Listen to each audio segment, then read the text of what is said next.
Are you somebody who experiences anxiety?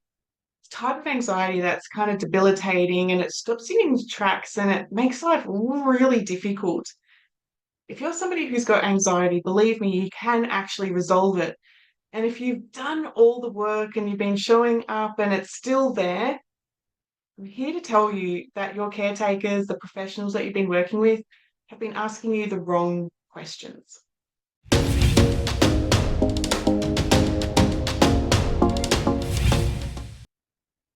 Hi, my name's Claire Chancellor. I'm an NLP coach and an NLP trainer, and I love to work with people all over the world to feel empowered. Now, anxiety is absolutely awful to live with, and yet we get these messages out in society that, like, well, you just have to manage your anxiety. And I'm here to tell you, like, no, you don't just have to manage your anxiety. With the right questions, with the right processes, you can eliminate anxiety completely. I'm not talking about that healthy anxiety of being aware of what's around you, but I am talking about that unhealthy anxiety that just has a grip on your life. Don't have to live with it. And, peeling back that onion layer and getting to the core of why it's there can be so liberating to actually free yourself from that. So let's explore more about how you can resolve your anxiety. So, the very first question that I want to ask you, how do you do anxiety? You say, wait, the grammar's incorrect there. What do you mean, Claire? How do I do anxiety? I'm not doing anxiety. It's a automatic response. And I'm like, wait a minute, let's just get into some self-inquiry here about how do you do anxiety? It's a strange question, and many of my clients are actually surprised and put on the spot when I ask them this question. But the truth is, if you have anxiety or depression, you're going to do it in a unique way to you. Once we know how you do anxiety, instead of it being part of your identity that I am anxious, and recognizing that it's something that you're doing, and it's an intuitive, it's not intuitive, it's an instinctive thing that you're doing, but you're still doing it. It's not actually who you are. Once we know how you do anxiety, we can we can create that permanent change. But before we explore how you do anxiety, let's actually explore what is anxiety. Anxiety is that uncomfortable and unpleasant feeling with a focus on worrying about the future. And in contrast, depression is an uncomfortable and unpleasant feeling with the focus on being stuck in the past, the way things were expected of you. So depression is like you having to wear a lot of shields or masks, I should say, about how you should be this mask, how you should be that mask. And all of these masks build up and it just suppresses the truth of who you are. You take away all of those shoulds, take away all of those masks, and the depression actually will go away very, very, very quickly. But that's not what we're talking about today. We're talking about anxiety. Again, anxiety is all about the unpleasant things, the worst case scenario in the future that could possibly ever happen. So anxiety is when our mind creates that chaos and that mental energy pours into our body. Again, worrying about that worst case scenario. What if they judge me? What if I don't have enough money? What if I can't get it done? What if I'm rejected? What if, what if, what if? And the mind just wants to make sure that you've got all of the worst case scenarios sorted out. If this happens, I'll do that. If that happens, I'll sort it. Like far out, it's exhausting. And it's not exhausting like you're just fatigued. It's actually just that wide and tired kind of strung out feeling. Like even if you were tired, you wouldn't be able to get to sleep because your mind is going over and over and over these scenarios. Okay, I need to get out of the anxious energy because I'm feeling it. So there is a genuine difference between between anxiety and just being aware of potential scenarios. Oh, if I'm going on holiday and what about it? If I travel here, what's that scenario? If I travel there, what's that scenario? Versus anxiety of going, "Oh, what if I miss the flight? What if this happens?" There's a really different speed and pace to it. So the aim is to actually resolve unhealthy anxiety However, we don't want to get rid of anxiety or our anxious response completely. That would be like getting rid of pain, which is another way of getting our body's attention to keep us safe. Again, that healthy pain, like putting your hand on a hot plate, you want your body to say ouch and to pull away. And so with anxiety, we also want it to be an intuitive response to say, wait a minute. So we're looking at, again, that unhealthy response to anxiety. Knowing that our unconscious mind's number one job is to keep us safe, anytime we perceive a potential threat, a threat of being rejected, judged, a threat of being violated, it's going to generate a physical response with the intention to get you out of that potential threat. That's what the anxiety is doing. So keep in mind, again, as I've already said a few times, that we need a healthy level of anxiety so our intuition can signal to us a warning, such as walking down a dark alley late at night, get that sense of anxiety, like, I ain't doing that. So the unconscious mind's like, yeah, let's get out of here. The anxiety there lets us know what we shouldn't get. Sorry, say that again. Lets us know that we shouldn't get too close to someone who hasn't earned our trust. Thinking about being on the dating scene and you meet somebody new and your anxiety sort of kicks in, that actually might be your intuition to say, like, red flag. And we want that. Um, thinking about something that happened to me recently, picking up the phone and it was a telemarketer scam, wanting me to just pin in my code and get access to my bank accounts. And it was like, my anxiety went through the roof. And I was like, wait, what is it? Can I? And I was like, no, my anxiety's here. That's a no. And then, of course, hung up the phone and called the bank. And it was like, yeah, you just saved somebody from stripping all your money out of your bank account. So, yay, anxiety in that moment. And that's what I'm talking about, the difference between healthy anxiety and the unhealthy anxiety that consumes all of your thoughts. So, what happens when anxiety is just in overdrive to the point of being unhealthy? What do we do then? The unhealthy anxiety tells us that there was a time in the past. Think about being a child where you were on your merry way, and then something happened that triggered a red flag for your unconscious. It was like, wait, what? And so maybe you were on your merry way as a little one and, thinking the world was completely fine. And then suddenly maybe your parents told you that they were getting divorced and the shock of dad leaving. And it was like, wait, what?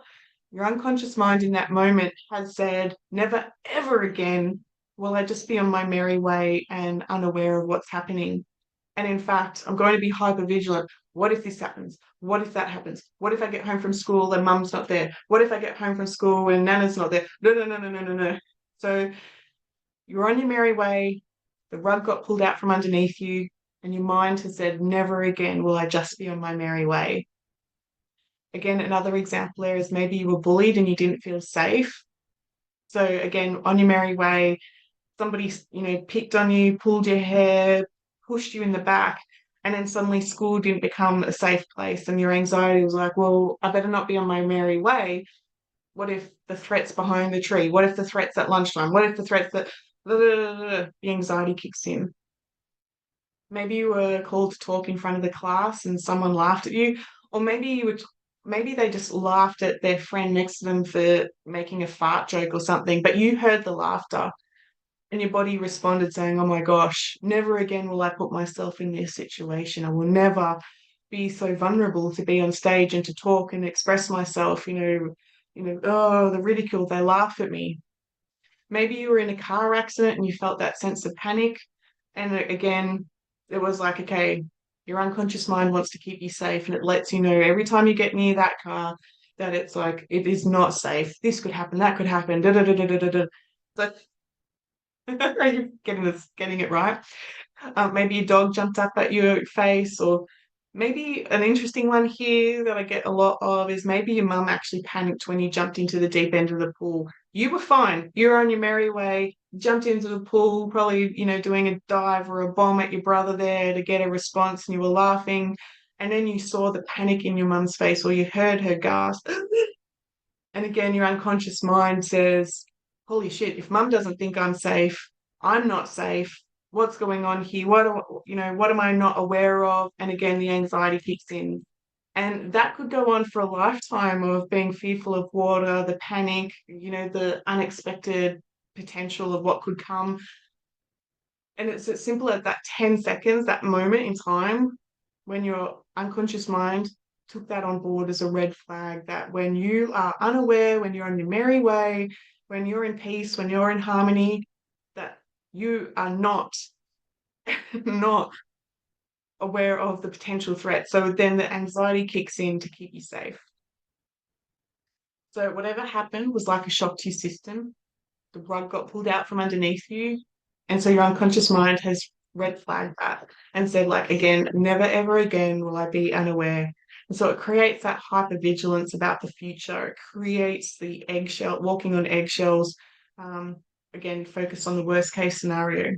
Making sense? I'm going to go into it one more time here as a client example because I really think that this one paints the picture. I had a client who had claustrophobia, an anxious response about being in a small space. So every time he would get into an elevator at work, his unconscious mind would create that panic, and it was that signal of need to getting out of there. Of course, the elevator wasn't the problem. It was the messages from his mind. So we had to use hypnotherapy to go back to a time when he was at school, when he was about 5 years old and he was bullied and he was locked in a cupboard. And his unconscious mind had associated that trapped feeling of that threat about the small space. The unconscious mind didn't expand out to recognize that the problem actually was the lack of adult supervision, was actually the bullies. While the unconscious mind had said that the problem is what I can control, the problem is that being in a small space, it didn't recognize that there was actually just a lack of resources that was the problem. So once we were able to get the unconscious mind to recognize that it wasn't the small space, the claustrophobia went away because it was like, wait a minute, if the small space is not a threat anymore, I don't need to have this anxious response. So then he could show up to work, be mentally fit and healthy, and then he got the promotion that he wanted. So instead of showing up to work in a hot sweat mess, his boss saw the confidence in him, the anxiety was resolved, and it was like, wow, okay, we can actually trust you to take our business to the next level. And he did get that promotion. So like 1 or 2 sessions with that particular case, 2 or 3, 1, 2, 3, not very many, completely changed his life. And that's why when you're working with somebody to help you at that deep unconscious level, that you want to work with somebody that you trust, who you know will get results. And it's absolutely worth paying for because the cost of the anxiety was so debilitating with the with the body's response to that, how it would impact relationships, how it impacts your health, your sleep, your mind, your options on and choices on what you pursue in life. Like 3 sessions, like it's a no-brainer. So let's bring it back to you. How do you do anxiety? Some people do anxiety by going back to bed and avoiding the world. Some people do anxiety by feeling agitated and need to move their body to dissipate the energy. I know when I taught in my NLP training, when I taught actually a doctor about this concept, about how do you do anxiety, they very quickly recognized that they needed to ask their patients better quality questions. Because previously when somebody had said, and I'm making this quite short, but previously when their patient had said, I've got anxiety, it was like, okay, let's give you some anti-anxiety medication. But recognizing that some people's anxiety is different, then the medication that they were giving them wasn't actually congruent with the symptoms that were showing up. So people naturally hear anxiety or they naturally hear depression and they have their own projection, they have their own picture of what that is, and therefore they do processes or medications according to their own perception sometimes. And so that's why it's really important to ask somebody, how do you do anxiety? We're all going to do it differently. Some people are going to get the kick in the guts feeling. Some people are going to get anxious in their mind. Some people are going to get anxious and bite their fingernails. Some people are going to get anxious and they tighten up their shoulders. Everybody does it differently. It starts and it shows up in the body differently. Now, the reason that I bring this up is that how do you do anxiety? Everything that we do in life, everything that we do, all comes back to a strategy, all comes back to being able to achieve a certain result. So we all have a strategy for buying, we all have a strategy for health, we all have a strategy for depression, for eating, for rest. Like, how do you know when it's time to actually eat? How do you know when you're in the space to actually create?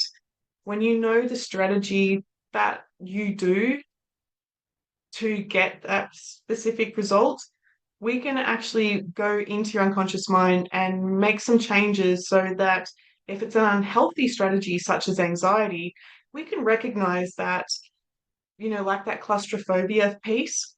How do you do anxiety? And if we could break down the strategy, did you have to see something? Did you have to feel something? Did you have to say something to yourself? What was that very, very, very, very first thing that signaled the response for an anxious response? So if we slow down the movie of the mind of that claustrophobic client, what they would do is they would get to work, be completely fine. They would see the elevator, that was completely fine. Push the button, they were completely fine. But once the doors opened and they saw the small space, that's when their heart started to race. That's when their whole body started to shake. And it was like, right, you've seen something. What can we do to actually change that picture in your mind? What can we do to actually, if it's the seeing of something, can we distract you with headphones? Are the stairs wide enough? What can we do to change the picture to alter the way that the mind is perceiving a potential threat? What can we do about it?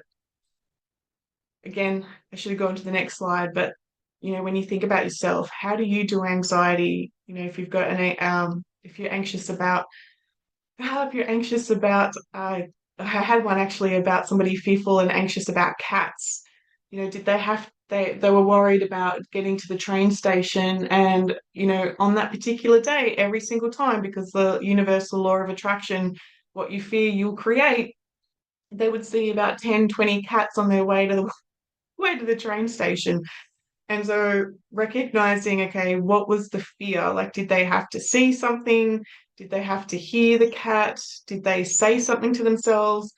And for that particular client, like, yes, they did. They had associated the walk to the train station as being a threat, that they were going to see a cat and then they couldn't get away from the cat. And anyway, going off track here. But knowing that, again, that there was something that they were saying to themselves, in a session we had to go back and find out, okay, what did they hear in the past about cats that was causing that potential threat. So if we can recognize what is the very, very, very first thing, or the very first step of your anxious strategy, we can interrupt it here and we can change it to be something more empowering. We can also use things like hypnotherapy and NLP to go back to that root cause, to when this specific step was the problem. Because if you've got anxiety and it's like just massive energy and it's like, I don't know how to stop it, it can consume your life. And it's like, wait a minute, if we could just solve the very first step, we can absolutely create permanent change. A scenario that is coming to mind, and I know I've given you plenty, is that sometimes when people have like a fear of flying, they are taught through counseling and other modalities, about meditation and counting their breath, or to distract themselves, to be able to manage to get onto that flight to go on that holiday. And what you can do with NLP is actually, instead of managing the anxiety, you can actually go back to the root cause and completely clear it, where you saw something on telly about a plane crash when you were little, and interrupt that, so that the fear of flying, the anxiousness about flying goes away completely. Like, you can just resolve it instead of managing it. And it's so, so much fun to play with when you get to the other side of that. We can also, in that experience, like with with clearing the fear, the anxiousness about flying, we can also add positive empowering strategies in its place. So those strategies of like getting excited about getting to the holiday, moving towards that pleasure, and start to, or I've got the slide here talking about the claustrophobic client, but we can manifest that pay rise once you start to live from that high vibrational energy of empowerment rather than the fear. I hope that makes sense, guys. And of course, these particular processes, this inquiry about how do you do anxiety, we can do this with depression to resolve weight gain, to resolve overwhelm, health problems, procrastination, everything in between. Our bodies are talking to us, and the thing that I see time and time again with my clients is that, if you're harboring a lower vibration, your body is going to experience a health response in accordance to that. So again, this could be like that trouble sleeping with the anxiety.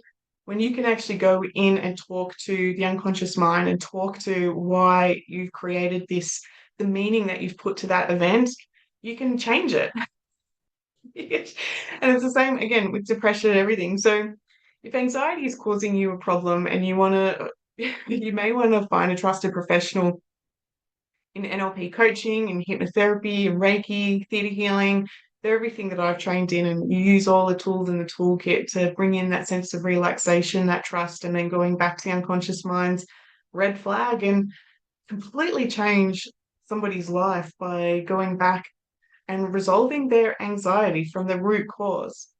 So I hope that answers a lot of the questions about anxiety. It's a complex kind of topic to talk about, but hopefully I've been able to simplify it so that it starts to make sense that you do not have to live with anxiety. You can absolutely resolve unhealthy anxiety and build into that sense of freedom and choice and all of the yumminess that life has to offer. I hope that helps, guys. I'll talk to you later.